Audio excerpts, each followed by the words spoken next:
केंद्रीय नेतृत्व है। वैसे तो बीजेपी हर बार हर चुनाव को लेकर गंभीर होती है, लेकिन केंद्रीय नेतृत्व राजस्थान के चुनाव को लेकर बहुत गंभीर है। और राजस्थान के जो प्रभारी हैं और केंद्रीय मंत्री श्री प्रहलाद जोशी जी हमारे साथ हैं। बहुत बहुत शुक्रिया, आभार प्रहलाद जी हमारे साथ डीडी डायलॉग में और राजस्थान करण में चर्चा करने के लिए। प्रहलाद जी से हम जो बात करेंगे, प्रहलाद जी के बारे में एक बड़ी इंपॉर्टेंट बात जो है वो बहुत ही जो प्रधानमंत्री नरेंद्र मोदी बीते कुछ समय में बहुत सारी गतिविधियां देश ने देखी हैं सर। नई संसद हुई, महिला आरक्षण जो बिल है वो कानून बनने जा रहा है, और उन सब में जो है प्रधानमंत्री नरेंद्र मोदी के एक विश्वसनीय जो सहयोगी के रूप में और विश्वसनीय लेफ्टिनेंट के रूप में प्रहलाद जी हमेशा दिखाई देते हैं। वैसे कर्नाटक के रहने वाले, धारवाड़ से लगातार 4 बार जो है लोकसभा चुनाव जीते हैं, बहुत पॉपुलर नेताओं में से एक हैं कर्नाटक के। प्रहलाद जी, सबसे पहले तो राजस्थान का जो रण है, राजस्थान की जो चुनावी लड़ाई है, बीजेपी के लिए बहुत इंपॉर्टेंट है, क्योंकि फिर मैं कह रहा हूं, लेकिन आप क्योंकि कर्नाटक से आते हैं इसलिए मैं भी ये पूछ रहा हूं, कर्नाटक में बीजेपी लूज करी थी, पर राजस्थान में कोई चांस नहीं आप ले सकते, तो पूरी ताकत इस बार लगा रखी है, उम्मीदें हैं? एक तो एक राज्य से दूसरे राज्य तुलना तो सभी इसमें नहीं कर सकते हैं, लेकिन मैं इतना कहना चाहता हूं, राजस्थान में जो गत चुनाव में भी हमारा जो डिफरेंस ऑफ परसेंटेज था, ये तो करीबन 1%, 1.5% था। 1.5 लाख वोट कांग्रेस पार्टी को ज्यादा मिला था, तो इसके कारण वो सरकार रचा पाए। और जो सरकार रचाया है, उनका एंटी इनकम्बेंसी इनके कारनामे के कारण इतना है। देखिए, राजस्थान नारी सम्मान के लिए इतिहास देखते हो तो नारी सम्मान के लिए बहुत ही सुप्रसिद्ध है। इधर का कल्चर नारी सम्मान का है, लेकिन लॉ एंड ऑर्डर में, महिलाओं के अत्याचार में, दलितों के ऊपर अत्याचार में, ओवरऑल लॉ एंड ऑर्डर में कांग्रेस पार्टी, कांग्रेस सरकार, गहलोत सरकार पूरे से पूरा विफल हो गए। तो इस कारण भारतीय जनता पार्टी अपने एक तो चुनाव तैयारी संगठनात्मक रूप से भी और पॉलिटिकली भी हमने तैयारी पहले से ही शुरू की है। और हमारा परिवर्तन यात्रा तो आप सब लोग भी कवर किए हैं। जो भारतीय जनता पार्टी तो परिश्रम तो कर रहे हैं, लेकिन संकल्प यात्रा हमने निकाला है, लेकिन संकल्प राजस्थान के जनता ने लिया है। संकल्पबद्ध है कि गहलोत सरकार को हटा के भारतीय जनता पार्टी, नरेंद्र मोदी जी के नेतृत्व का भारतीय जनता पार्टी को लाने का संकल्प किया है। इसके लिए we are not leaving any stone unturned, ये पूरा प्रयास हमारा चल रहा है। मुझे पूरा विश्वास है 2013 में हमको मैंडेट मिला था, उससे अच्छा मैंडेट इस बार हमको मिलेगा और हम एक मजबूत सरकार इधर रचाएंगे। प्रहलाद जी, अभी आपने महिला आरक्षण जो नारी शक्ति वंदन अधिनियम है उसको पारित करने में, और वो भी मतलब इतना जबरदस्त उसको समर्थन मिला, लोकसभा में सिर्फ 2 लोगों ने विरोध किया, राज्यसभा में कोई विरोध नहीं हुआ, वहां से शुरुआत हुई और आज आपने जो है इस मंच पर पहला मुद्दा नारी के जो सम्मान की बात उठाई और महिलाओं पर जो राजस्थान में अत्याचार हो रहा है उसकी बात उठाई। क्या ये राजस्थान का सबसे इंपॉर्टेंट इशू है महिलाओं का, जो महिलाओं के साथ यहां पर अत्याचार हुआ? क्योंकि बीजेपी ये कहती है 4 साल में 1 लाख से ज्यादा महिलाओं पर अत्याचार के मामले हुए। तो ओवरऑल तो लॉ एंड ऑर्डर इश्यू के साथ ही साथ दंगा हो, लॉ एंड ऑर्डर हो और सभी इश्यू के साथ the most important point is ये जो महिला के ऊपर अत्याचार वो है ही है। ऐसे तो सारे देश में जो ऐसे घटना घटते रहते हैं, लेकिन 16% ऑफ द रेप्स हैपनिंग, जो कुछ भी रेप्स हो रहा है, रेप के बाद मर्डर हो रहा है, उसमें देश के 16% राजस्थान में हो रहा है। और रेप और महिला रेप के बाद मर्डर में राजस्थान नंबर 1 है देश में। ये तो रिकॉर्ड पर है, क्राइम ब्यूरो रिकॉर्ड पर इसका पूरा डिटेल स्टैटिस्टिक्स है, उसके अनुसार राजस्थान नंबर 1 है। तो इसीलिए ये तो मुद्दा तो है ही है। और कितना शर्मनाक बात है जी, एक मंत्री विधानसभा में बोलते हैं क्या रेप ज्यादा हो रहा है, ऐसे चर्चा के बीच में वो इंटरव्यून होके बोलते हैं राजस्थान मर्दों का प्रदेश है। तो मीन्स बेसिकली वो गंभीरता नहीं है, इसको रोकना चाहिए, ये गंभीरता नहीं है।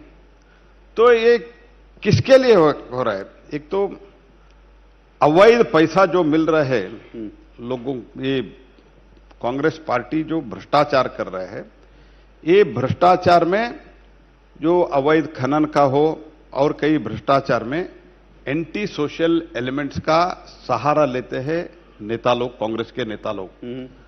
तो जब वो लोग अपराध करते हैं उनको लगता है कि हमको पूरा संरक्षण है, हमको जो सत्ता में है, सत्ता में जो है उन लोगों का संरक्षण हमको पूरा है, हमको आशीर्वाद है। इसीलिए इधर कांग्रेस पार्टी के जो इस रवैया के कारण कांग्रेस पार्टी का जो एक अनैतिक संबंध है, अपराध जगत में जो लोग हैं उनके साथ अनैतिक संबंध के कारण, क्योंकि अवैध खनन में, भ्रष्टाचार में, पेपर लीक में जो एंटी सोशल एलिमेंट्स इन्वॉल्व है, वो सब लोग कांग्रेस ये सब काम करने के लिए उनका सहारा लेता है। जब वो जाके इतना हरकतें करते हैं, अत्याचार करते हैं और कानून व्यवस्था में दखल अंदाज करते हैं, उनको पूरा विश्वास है कांग्रेस का नेता, कांग्रेस के मंत्री, कांग्रेस के एमएलए हमको संरक्षण करेंगे। इसके कारण ये अपराध बढ़ रहे हैं। तो इसीलिए लोग तंग आ चुके हैं और कांग्रेस पार्टी को हटाने का निर्णय कर दिया है। प्रहलाद जी, आप गंभीर आरोप लगा रहे हैं। आप कह रहे हैं जो राजस्थान में जो असामाजिक और अनैतिक ताकतें हैं उनको राजस्थान सरकार संरक्षण दे रही है। दूसरी चीज, प्रधानमंत्री भी यहां पर आए थे तो उन्होंने पूरी कांग्रेस पर एक बड़ा हमला किया। वो कहते हैं कि कांग्रेस ने दरअसल आउटसोर्स कर दिया और कांग्रेस का जो सारा नेतृत्व और सारे फैसले हैं अर्बन नक्सल ले रहे हैं। और इस तरह के हमले लोकतंत्र में, डेमोक्रेसी में, क्या आपको लगता है कि विपक्ष पर इस तरह के हमले उचित हैं? नहीं, इन लोगों ने जो कर रहा है तो विपक्ष के नक्सलवाद में हो और नक्सल के बारे में इनका रवैया हो, और जो आपने देखा होगा जो लोग धरने पर बैठे थे, मैं अर्बन नक्सल हूं, ये तो लगा के बैठे हुए थे। तो नक्सल के एक तरह जो विचार, नक्सल का विचारधारा है, उनको जो डे लाइट जिन लोगों ने सपोर्ट कर रहे हैं, इसको तो सहज रूप से तो लोगों के ध्यान में तो ये लाना पड़ेगा। ये डेमोक्रेसी में उन लोगों ने क्या क्या कारनामे किया है, महाराष्ट्र में क्या हुआ है, ये सब हमको लोगों के सामने रखना पड़ेगा। इसीलिए माननीय प्रधानमंत्री जी ने इसका जिक्र किया है। तो आपको लगता है कि, क्योंकि आप केंद्रीय मंत्री हैं इसलिए मैं पूछ रहा हूं, आपको लगता है कि बीते कुछ सालों में, खास करके मोदी सरकार आने के बाद, जो एक अर्बन नक्सल के जो एक मूवमेंट है जिसको प्रधानमंत्री आंदोलन जीवी भी कहते हैं, आपकी सरकार को लेकर, हर चीज को लेकर जिस तरह से विरोध होता है, जिस तरह से पूरी दुनिया में एक नैरेटिव बनाने की कोशिश होती है, आपको लगता है कि ये अर्बन नक्सल जो है ज्यादा सक्रिय हुए हैं इस सरकार के खिलाफ, तभी ये मुद्दा आ रहा है बार बार? देखो, ये अवार्ड वापसी से लेके सभी विषय में जो भी हमने कदम उठाते हैं, नक्सल के खिलाफ कदम उठाते हैं, और जब भी ये इस्लामिक जो फंडामेंटलिज्म है उसके जब हम कदम उठाते हैं, जो लोग सड़क में आपके धरना देते हैं, इसका अर्थ क्या होता है? जब भी मुस्लिम लीग एक सेक्युलर पार्टी बोलते हैं, जिस मुस्लिम लीग के डायरेक्ट एक्शन के कारण इतने लोगों का हत्या हो गया था, जिस मुस्लिम लीग के कारण देश का बंटवारा हुआ था, तो ये सोच का सवाल है जी। पर वो तो कहते हैं मुस्लिम लीग वो दूसरी थी, ये मुस्लिम लीग अलग है, वो आजादी के बाद बनी मुस्लिम लीग है, ये जो अब इस वाले जिसके बारे में आप चर्चा कर रहे हैं। जो मुस्लिम लीग केरल में आज कर रहे हैं क्या है? तो किसको सपोर्ट कर रहे हैं? तो ये नाम मुस्लिम लीग नाम क्यों रखा फिर? अगर अलग है तो नाम क्यों रखा? तो यही जो है, जो लोग उस टाइम थे, उस टाइम इधर केरल हो, कुछ तेलंगाना के पार्ट में हो, यही लोग यही सेम काम कर रहे हैं ना। They are doing the same business, same जो उनका जो विचारधारा है, सोच है और फंक्शनिंग सिस्टम है, इसमें क्या बदलाव है? What is the change this people are seeing when they are calling it as a different Muslim League? Prahlad ji, ये जो आप मुद्दा उठा रहे हैं, इसीलिए बीजेपी पर विपक्ष आरोप लगाता है। वो कहते हैं कि आप लोग जो है ना इमोशनल कार्ड खेलते हैं, आप लोग धर्म को ले आते हैं। जैसे मैं इसलिए कह रहा हूं कि कर्नाटक में भी यही आरोप लगे, अब राजस्थान में प्रधानमंत्री जी आए, सरतन से जुदा, सनातन पे हमले, ये सारे मुद्दे जो हैं, जबकि लोग, विपक्ष कहता है, बीजेपी या कांग्रेस कहती है कि भाई आप डेवलपमेंट के मुद्दे पर लड़ो, आप सरतन से जुदा की बात कर रहे हो, आप सनातन पर हमले की बात करके इश्यूज को डाइवर्ट करने की कोशिश करते हैं आप लोग। देखिए, इश्यूज कौन देते हैं? इश्यूज पब्लिक डोमेन में कब आता है? सनातन तो हमने नहीं उठाया। सनातन का इशू विदाउट एनी रीजन, कोई कारण, बिना कारण सनातन का इशू कौन उठाया? उदयनिधि स्टालिन को बीजेपी का कोई आदमी जाके बताया था कि आप सनातन का इशू उठाओ? और ये तो क्या ऐसे ही ये यंग लड़का है, मंत्री है, परिवार के कारण, परिवारवाद के कारण मंत्री है, तो यंग है, छोटे है, तो ये कार्यक्रम गए थे, ऐसे था क्या? What was the title of the programme? The eradication of conference on eradication of Sanatan Dharma. इसका हिंदी में मैं बोलता हूं, राजस्थान के तो हमारा जो गांवों का लोग है उनको भी समझ, सनातन धर्म के सर्वनाश का सम्मेलन, दैट वाज द टाइटल। उसमें जाते हैं और कॉल देते हैं सनातन धर्म का सर्वनाश होना चाहिए, ये डेंगू और कोरोना जैसे रोगों को हम विरोध करने से कुछ नहीं होता है, इसको इरेडिकेट करना चाहिए, इसको समूल नाश करना चाहिए, ये स्टेटमेंट देते हैं। उसके बाद उसका समर्थन कौन किया जी? इसका समर्थन करते हैं कांग्रेस के राष्ट्रीय अध्यक्ष खरगे जी के सुपुत्र करते हैं, वो मंत्री है तो वो करते हैं। उधर के एक गृह मंत्री है कर्नाटक में, वो करते हैं। बिहार में रामचरितमानस को लेके कितना गंदी गंदी अश्लील बात करते हैं। तो ये तो जब आप बोलते हैं और आपका कोई इसमें तालमेल नहीं है, अगर आप देखते हैं तो ये जो गठबंधन, जो घमंडिया गठबंधन है, अपने आप को INDIA बोलते हैं, तो ये घमंडिया गठबंधन सारी सब में, अगर दिल्ली में दोस्ती है तो जयपुर में कुश्ती है। इधर आके केजरीवाल अनाउंस करते हैं कि हम कांग्रेस के खिलाफ लड़ेंगे, छत्तीसगढ़ में जाके बोलते हैं हम लड़ेंगे। लेकिन एक ही चीज में सभी लोग, आप दक्षिण से लेके आप राजस्थान तक, आप एक पूरा डिटेल में देखिए, एक चीज में वो एकत्रित हो गए हैं, वो है सनातन धर्म का निर्मूल। क्योंकि सभी जगह इन लोगों का स्टेटमेंट आ रहा है, सत्ता के लिए एक है लेकिन सनातन धर्म के लिए, सत्ता के लिए अलग अलग राज्यों में कुश्ती करते हैं। इन लोगों के कहीं ना कहीं एक तो एक नेता JDU का हो, RJD का हो, तमिलनाडु में DMK का हो, कर्नाटक में कांग्रेस का हो, इन लोगों ने सनातन धर्म के खिलाफ इन्होंने बोला है। तो ये आप लोग एक इशू बनाएंगे, चुनाव में रहेगा मुद्दा? नहीं, हमने तो इशू बनाना न बनाना सवाल नहीं जी, ये तो जब बोलते हैं खिलाफ, सनातन धर्म के खिलाफ बोलते हैं, कावड़िया का पर निर्बंध और PFI, जिस PFI सभी इंटेलिजेंस रिपोर्ट था, सिर्फ टेक्निकली इनको निर्बंध लगाने के लिए, बैन लगाने के लिए कुछ हम तैयारी चल रहा है। इसके लिए कानून में जब कोर्ट में जाते हैं PFI को, उसको रिलीफ नहीं मिलना चाहिए, इसके लिए पूरा बंदोबस्त करके इसका बैन लगाने का चर्चा चल रहा था सारे देश में।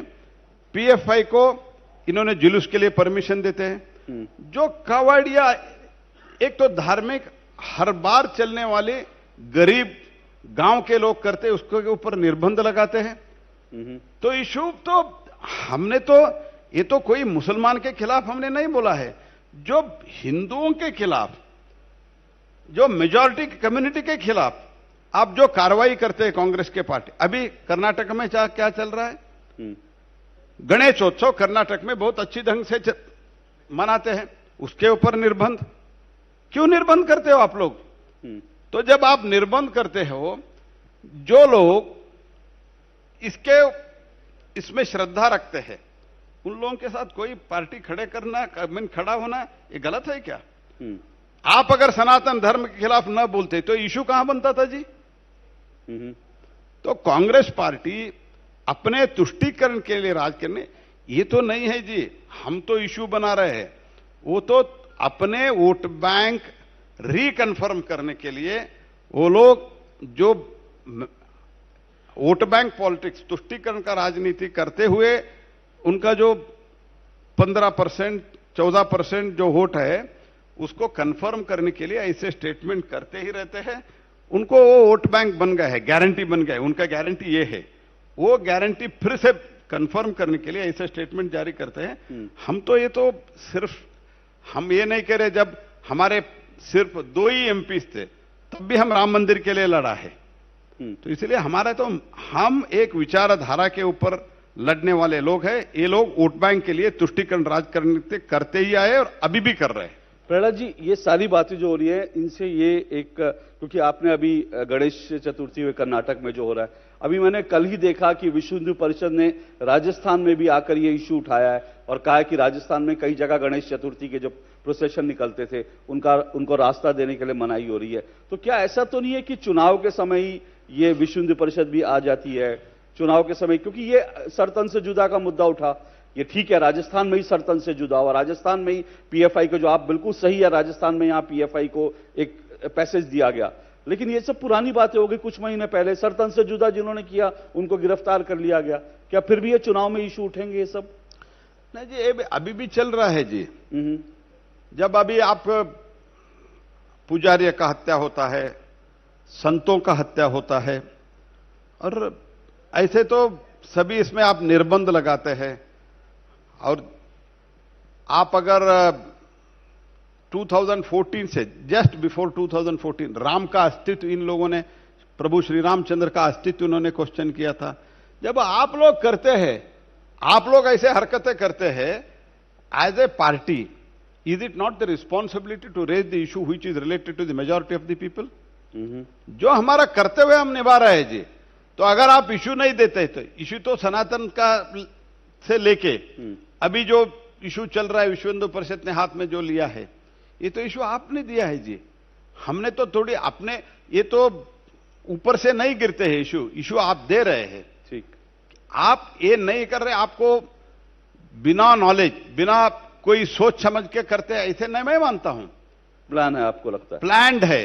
अगर राहुल गांधी जी अमेरिका में जाके मुस्लिम लीग सेक्युलर पार्टी है बोलते हैं और बाकी सबको उन्होंने गाली देता है, वो तो Bharatiya Janata party as a political party वो तो गाली देता है, ठीक है, तो हमारा और उनका पार्टी अलग है, लेकिन पूरा हिंदू के जो विचारधारा है उसके ऊपर गाली देते, इसका अर्थ क्या है? इट इज ए सोच समझकर एक साजिश है ये। This is a conspiracy so that हमको 15% वोट तो कम से कम कंफर्म हो जाए।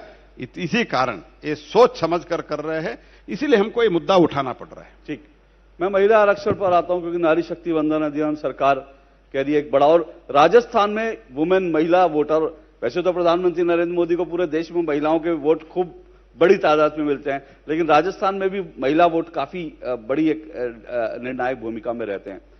कितना बड़ा मुद्दा रहेगा? क्योंकि अब कांग्रेस ये कह रही है, राहुल जी ये कह रहे हैं कि भाई आपने जो है एक पोस्ट डेटेड चेक दे दिया, पता नहीं वो भुगतान होगा भी कि नहीं होगा, पता नहीं कब होगा, क्योंकि राजस्थान में चुनाव थे, क्योंकि 2024 में लोकसभा में चुनाव है, इसलिए आपने इस पूरे बिल को, इस अधिनियम को पास किया। एक बात और आ रही है, वो ये आ रही है, क्योंकि आप संसदीय कार्य मंत्री हैं, अरे कि अगर इसको पारित ही कराना था और इसको 2029 तक होगा, तो फिर उसके लिए विशेष सत्र क्यों बुलाया? आप उसको शीतकालीन सत्र में भी पारित करा सकते थे।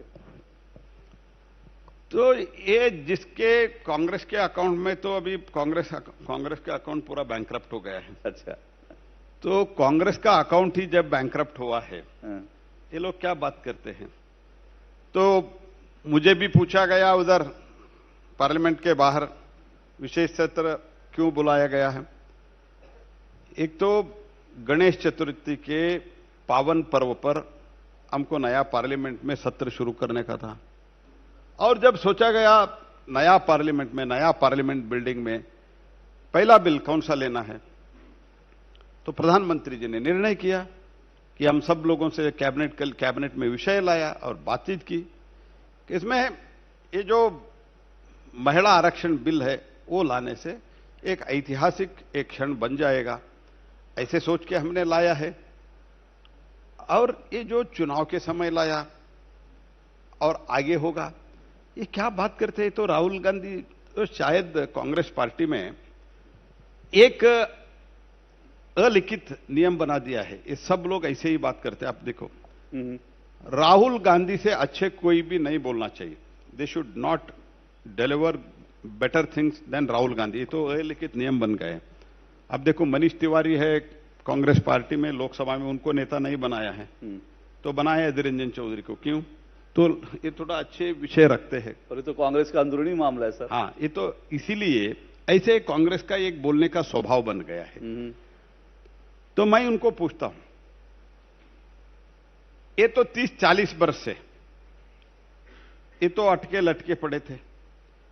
हर बार 2004 में, 2009 में, 2014 में, ठीक है 2009 और 14 में दो बार आपके समय में, चुनाव के समय क्यों नहीं किया आपने? तो 2013 में, 2010 में आप ला सकते थे। मैं इन लोगों का इतिहास आप डीडी के थ्रू सारे राजस्थान के जनता को और सारे देश के जनता को मैं बताना चाहता हूं। मुझे 1-1.5 मिनट 2 मिनट का समय दीजिए।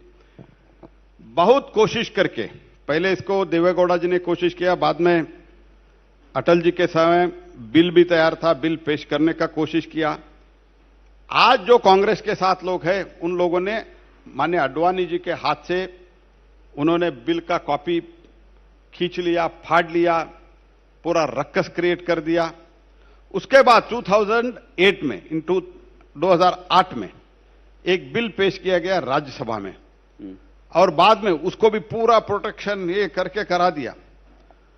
और 2010 में हमारे भारतीय जनता पार्टी के उस समय के नेता सुषमा स्वराज जी, आडवाणी जी और अरुण जेटली जी का प्रेशर के कारण राज्यसभा में लाया गया। राज्यसभा में हमने सपोर्ट किया, और राज्यसभा में सपोर्ट करने के बाद उसको स्टैंडिंग कमेटी को भेजा। स्टैंडिंग कमेटी को 2010 में राज्यसभा को वापस आया, राज्यसभा में पारित किया, और राज्यसभा से उसको लोकसभा में रिपोर्ट करा दिया।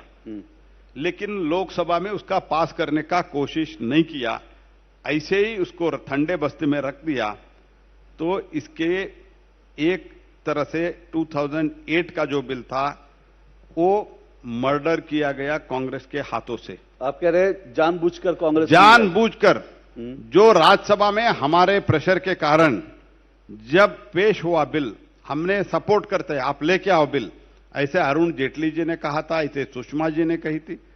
उसके बाद उन्होंने उधर पारित कर दिया, लोकसभा को रिपोर्ट करा दिया।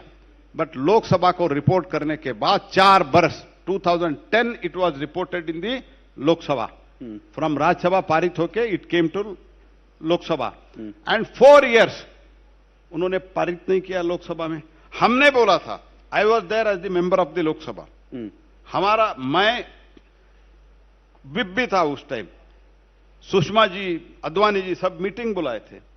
तब भी डिसीजन हो गया कि अगर ये बिल लाते हैं तो हमको सपोर्ट करना है। राज्यसभा से जिस दिन पारित होकर हम लोकसभा में रिपोर्ट हुआ, उसी दिन निर्णय हुआ था। भारतीय जनता पार्टी के पार्लियामेंट्री पार्टी में डिसीजन हुआ था कि इस बिल को हमको हम सपोर्ट करेंगे। In spite of that Congress party ने इस बिल को नहीं लाया। यानी आप लोगों ने उस समय लोकसभा में भी सपोर्ट करने का यूपीए सरकार को आश्वासन दे दिया था? हमने आश्वासन दिया था, लेकिन ये भी मैं आज खुलासा करना चाहता हूं, सिर्फ इनके अलायंस के पार्टनर्स नहीं, कांग्रेस के बड़े बड़े नेता, कांग्रेस के एमपीज लोकसभा में जो थे, वो लोग इस बिल का विरोध में थे। वो सोनिया जी को जाके मिले और उनको बताया अगर आप ये बिल लाते हैं तो हम उस दिन उपस्थित नहीं रहेंगे। ये आप बहुत नई खुलासा कर रहे हैं, पुख्ता बात कर रहे हैं, ये आप प्रमाण के साथ, मतलब आप पुख्ता बात है ये? देखो, सभी के ये जो पॉलिटिकल सर्कल में जो उस टाइम हुआ था, मैं वो बता रहा हूं। कांग्रेस पार्टी के लोगों ने इसका विरोध किया था 2010 में लोकसभा में पारित करने के लिए, उसके कारण वो बिल नहीं लाएगा। अच्छा। ये डीडी के मंच पर ये पहली बार खुलासा कर रहे हैं। केंद्रीय मंत्री कह रहे हैं कि दरअसल उस समय जो है यूपीए सरकार ये बिल नहीं लाई क्योंकि कांग्रेस के भीतर भी विरोध था। पर अब सोनिया जी कहती है तो हमारा है, हमारा बिल है ये। न, तो अभी तो जब पारित होता है, जब मोदी जी नेतृत्व लेके, एक तो मैं माननीय प्रधानमंत्री जी को मैं पहले से ही जानता हूं, वो प्रधानमंत्री जी बनने से पहले ही जानता हूं। अभी तो माननीय वो प्रधानमंत्री जी बनने के बाद तो उनके साथ काम करने का मुझे एक सौभाग्य मिला है।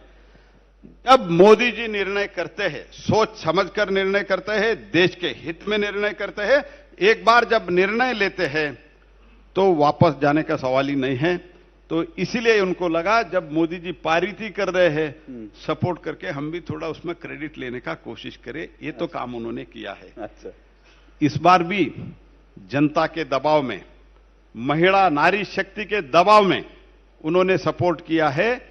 ये तो वॉलंटरी सपोर्ट नहीं है। अच्छा। और दूसरी बात, आपने 2029 में क्यों,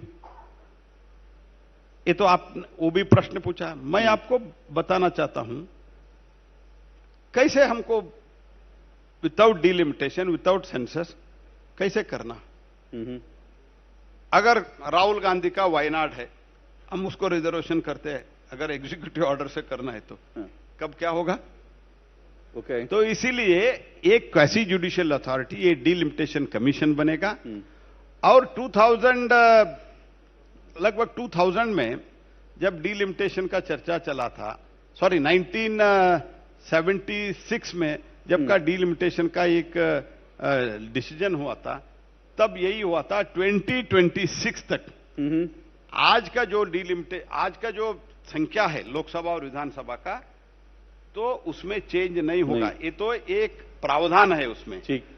बिना इस प्रावधान को टच करते हुए हम डिलिमिटेशन करना है तो पहले हमको सेंसस करना है और उसके बाद डिलिमिटेशन एक आयोग, एक कमीशन बना के हमको आइडेंटिफाई करना है किस कॉन्स्टिट्यूएंसी को हमको महिला करना है और जिस कॉन्स्टिट्यूएंसी को जनरल रखना है। ये तो सिंपल चीज है, कॉमन सेंस है। फिर भी आप बोलते ही रहेंगे 29 में क्यों, अभी क्यों नहीं। मैं पूछता हूं, आप 10 वर्ष थे, सोनिया जी अब तो एक तरह से आप ही एक अनक्राउंड किंग और क्वीन जैसी थी। Why did you not do it? इसका तो उत्तर देना चाहिए आपको। जब भारतीय जनता पार्टी दोनों सदनों में सपोर्ट करने के लिए तैयार थे, क्यों आपने बिल नहीं लाया? आज हमको प्रश्न कर रहे 20 ने। हम तो ये तो पूरा विश्वास के साथ, माननीय स्वयं प्रधानमंत्री नरेंद्र मोदी जी ने बोला है कि 2029 में इसका इंप्लीमेंट होगा। 2029 में इसका इंप्लीमेंट होगा, 100% होगा, क्योंकि ये तो कॉन्स्टिट्यूशन। कुछ लोग ये भी कह रहे हैं 2031 भी हो सकता है, आगे भी जा सकता है। तो ये कांग्रेस पार्टी के, देखो, इमेजिनेशन को कुछ उत्तर नहीं दे सकते हैं। अच्छा। कांग्रेस पार्टी ये रूमर फैलाने में एक्सपर्ट है ये लोग। तो ये कॉन्स्टिट्यूशन अमेंडमेंट है, इसमें डिलिमिटेशन का कमीशन बनेगा, सेंसस होगा और बिफोर 2029 इसका इंप्लीमेंट होगा। और 29 से 33% लोकसभा, विधानसभा, उसके बाद 2029 भी नहीं, 2-3 वर्ष में काम खत्म होगा। 27-28 के बाद जो कुछ भी विधानसभा का चुनाव होगा उसमें इसका इंप्लीमेंट होगा। आप महिलाओं के लिए इतना सरकार कर रही है मोदी सरकार, तो यहां पर एक महिला नेता है बीजेपी की, उनके बारे में खबरें आती हैं कि वो नाराज कर दिया आपने, आप लोग केंद्र से सब कुछ तय कर रहे हैं। पूर्व मुख्यमंत्री, आप समझ रहे हैं मैं वसुंधरा जी की बात कर रहा हूं। ये तो एक तरह ये जो प्लांटिंग होता है, स्टोरी प्लांटिंग, ये स्टोरी प्लांटिंग है। तो लास्ट वीक माननीय वसुंधरा जी मेरे घर पे आई थी। मैं, सीपी जोशी जी, और हमारा अरुण सिंह जी बहुत देर तक बैठे थे। उसके बाद भी मुझे भी कल भी हमारा परसों कोर कमेटी में भाग ली थी और मेरे और हमारा सीपी जोशी और प्रमुख लोगों के साथ सतत संपर्क में हैं और कल भी प्रधानमंत्री जी के कार्यक्रम में थी। तो ये तो क्या है, तो कांग्रेस पार्टी में झगड़ा है, तो कांग्रेस पार्टी को झगड़ा का ना, हमारा पार्टी में तो झगड़ा है, उनके पार्टी में झगड़ा है, ये दिखाने के लिए ये कर रहे हैं। मतलब वसुंधरा जी नाराज नहीं है? According to me there is absolutely no such. आप जो कह रहे हैं, मैंने आपका एक ट्वीट देखा जो आप कह रहे हैं, मतलब लोग क्या होता है, खबरों से लोग मतलब निकालते हैं। कल प्रधानमंत्री जी की सभा में उनको वो बोली नहीं तो लोगों ने उसके मतलब निकाले। आपने, लेकिन मैं देख रहा था आप जिस बैठक की बात कर रहे हैं उसमें आपने वसुंधरा जी को टैग करके ट्वीट किया है, तो थोड़ा सा कंफ्यूजिंग है कि मतलब वसुंधरा जी इस लड़ाई में कितनी। ऐसे तो कोई कंफ्यूजन नहीं है। जब भी प्रधानमंत्री जी आते हैं, मैं तो जनता के सामने भी आपके थ्रू, आपके चैनल के थ्रू स्पष्ट करना चाहता हूं, जब भी प्रधानमंत्री, मैं तो 2-3 राज्यों का इससे पहले मैं इंचार्ज था, मैं तेलंगाना में था, मैं केरल में था, उत्तराखंड में चुनाव के टाइम में प्रभारी था। जहां मुख्यमंत्री रहता है, अभी कर्नाटक में आई वॉज टोटली इन्वॉल्व, जहां प्रधानमंत्री आते हैं, प्रधानमंत्री के सामने अगर मुख्यमंत्री है तो हमारा सरकार है तो मुख्यमंत्री बोलेगा, नहीं तो हमारा प्रदेश अध्यक्ष बोलेगा। ये तो हमारा पार्टी से नियम बहुत पुराना है। जब 2014 से जब माननीय मोदी जी का सरकार आई, क्योंकि प्रधानमंत्री जी का समय इनका बहुत ही इंपॉर्टेंट है, तो इसीलिए हम प्रधानमंत्री जी आने के बाद हम लोगों को उनको समय देना चाहिए, लोग भी उनको सुनना चाहते हैं। इसके कारण ये तो पहले से ये नियम हमने अपनाया है, इसमें तो वसुंधरा जी को बात करने नहीं दे, इससे कोई इसका तथ्य नहीं है जी। एक दो आखिरी जल्दी से सवाल पूछ लेता हूं, क्योंकि ओबीसी आरक्षण की भी बात आ रही है बार बार, राहुल गांधी बार बार कह रहे हैं, और राजस्थान में जो है 50 से ज्यादा सीटें हैं जहां ओबीसी वोट बड़े डोमिनेट करते हैं। क्या ये एक इंपॉर्टेंट इशू होगा ओबीसी आरक्षण? उस पर बीजेपी की स्ट्रैटेजी क्या है, बीजेपी का रुख क्या है, वो बहुत स्पष्ट नहीं है। ओबीसी को अगर कुछ किया है तो, अगर 27% रिजर्वेशन हमने दिया है तो भारतीय जनता पार्टी दिया है। काका कालेलकर का जो कमीशन था कब बनाया था? तब से लेके 50 बरस तक जिन लोगों ने उसको कॉन्स्टिट्यूशनल स्टेटस नहीं दिया, हमने उसको कॉन्स्टिट्यूशनल स्टेटस दिया है। तो अभी भी जो मंडल कमीशन के विरोध कौन किया था? यही राजीव गांधी किया था। तो मैं पूछना चाहता हूं, आप 10 बरस थे, रिसेंट पास्ट, मैं तो पुराने बात तो नहीं कहता हूं जी, आप 2004 से 2014 तक आप थे, आपने क्या किया? आपने कॉन्स्टिट्यूशनल स्टेटस नहीं दिया, रिजर्वेशन नहीं दिया, एजुकेशन में रिजर्वेशन नहीं दिया। जो हम अभी किया है उसके बारे में आप प्रश्न करते हैं। तो उंगली हमारे खिलाफ दिखने से पहले आप 60 साल, लगभग 60 साल आपने राज की। चरण सिंह को कौन हटाया? चंद्रशेखर जी को कैसा ट्रीटमेंट दिया आपने? चरण सिंह जो बहुत बड़ा नेता थे, ओबीसी नेता, उनको क्या किया आप लोगों ने? ये दुनिया जानते हैं। जो आप ओबीसी के जो हमारे नेता थे, ओबीसी का जो लोग थे, उनके साथ आपका बर्तव्य क्या था, जनता देख चुके हैं। और कांग्रेस का जो नीति है, सिर्फ और सिर्फ तुष्टीकरण का राजनीति रहा है। किसी ओबीसी, आज ओबीसी इनका ज्ञानोदय हो रहा है ओबीसी के बारे में। इससे पहले क्या किया था? तो आप सरकार में थे, ये तो भूलना नहीं चाहिए राहुल बाबा। मैं राहुल जी को यही कहना चाहता हूं, you are in the government for a long, we are completing 9 years and I am quite confident. जो मोदी जी ने जो कुछ भी काम किया है, अभी मैं आपको एक चीज बताना चाहता हूं, जब 80 करोड़ लोगों को, जब हम गरीब कल्याण योजना में जब हम अनाज बांटते हैं, और पीएमएवाई मुद्रा योजना, प्रधानमंत्री आवास योजना, आयुष्मान भारत, इसमें हाईएस्ट ओबीसी ये है जी। और इसके साथ ही साथ हम एजुकेशन में रिजर्वेशन दिया है। और ये जो हमारा कॉन्स्टिट्यूशनल स्टेटस दिया है, हमने दिया है। आपने क्या किया? एक आध तो गिन के दिखा दो मुझे। ठीक, मेरे पास समय कम है क्योंकि मंत्री जी ने हमें बहुत अच्छा समय दिया ज्यादा, लेकिन अगर एक आध कोई सवाल ऑडियंस की तरफ से तो मैं ले लेता हूं, फिर कोई सवाल अगर हमारे ऑडियंस की तरफ से है। सभी को नमस्कार, माननीय मंत्री महोदय को, आप सभी को। मैं प्रोफेसर धर्म सिंह मीना। मेरा एक ये सवाल है कि चूंकि हम हमारे राष्ट्रीय स्तर पर और अंतर्राष्ट्रीय स्तर पर बहुत अच्छी छवि बना रहे हैं, अपने इंफ्रास्ट्रक्चर को भी बहुत अच्छा डेवलप कर रहे हैं, उसके लिए मैं भारत सरकार को धन्यवाद देता हूं। लेकिन मेरा मूल सवाल यह है कि हम हमारे जो ग्रामीण परिवेश के लोग हैं उनका हैप्पीनेस इंडेक्स है उसको बढ़ाने में अभी असमर्थ रहे हैं, जिसका तात्पर्य यह है कि हमारा इंफ्रास्ट्रक्चर जैसे रोड है, ग्रामीण रोड है, बिजली है, वहां का रोड है, बिजली है, पीने का पानी है, सिंचाई का पानी है, और उसके बाद में एजुकेशन और हेल्थ का स्टेटस आता है, उस पर बहुत ही पुअर स्थिति है।